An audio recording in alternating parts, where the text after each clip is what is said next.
প্রিয় দেশবাসী, রাহমা, মাগফিরাত এবং নাজাতের পূর্ণ একটি মাস আল্লাহ তাআলার অশেষ মেহেরবানিতে আমরা কাটালাম।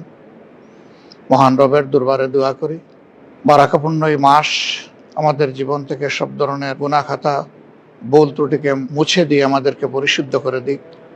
মহান মাবুদের নৈকট্য হাসিলের জন্য এই মাস হোক আমাদের উসিলা, এবং আল্লাহ রাব্বুল আলামিন সর্বোচ্চ বিনিময় হিসাবে জাহান্নামের আগুন থেকে আমাদেরকে বাঁচার পথ এই মাসের উসিলায় তৈরি করে দিন, এবং জান্নাতের জন্য আল্লাহ তাআলা আমাদেরকে কবুল করুন।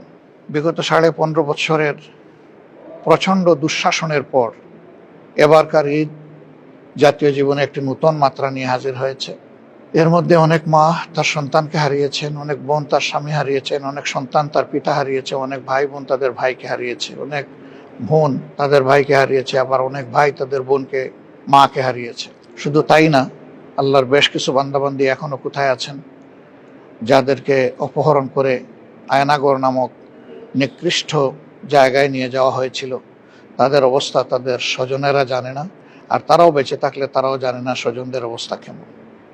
মহান রবের দরবারে দোয়া করি জুলুমের শিকার হয়ে দুনিয়া থেকে যারা বিদায় নিয়েছেন, আল্লাহ তাদের সকলকে শহীদ হিসাবে কবুল করুন।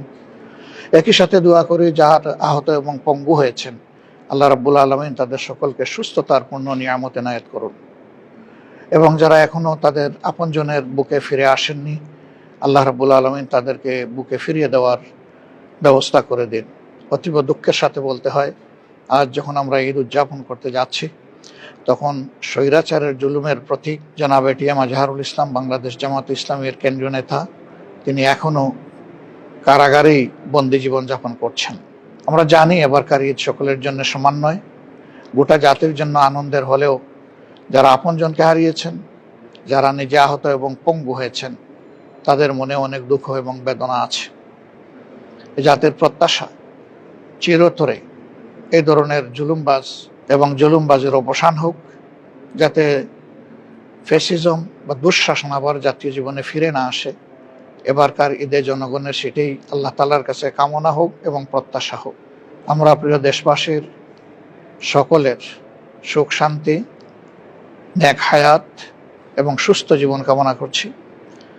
বাংলাদেশকে আল্লাহ রাব্বুল আলামিন সব ধরনের আভ্যন্তরীণ এবং বাহ্যিক ষড়যন্ত্রের হাত থেকে রক্ষা করুন, এবং এই দেশটাকে আল্লাহ রাব্বুল আলামিন একটা শান্তির দেশ হিসাবে কোরআনের আলোকে, এই কোরআন নাজিলের যে মাস, এই মাসের উসিলায় আল্লাহ তাআলা এই দেশকে গড়ে তোলার তৌফিক এই জাতিকে দান করুন।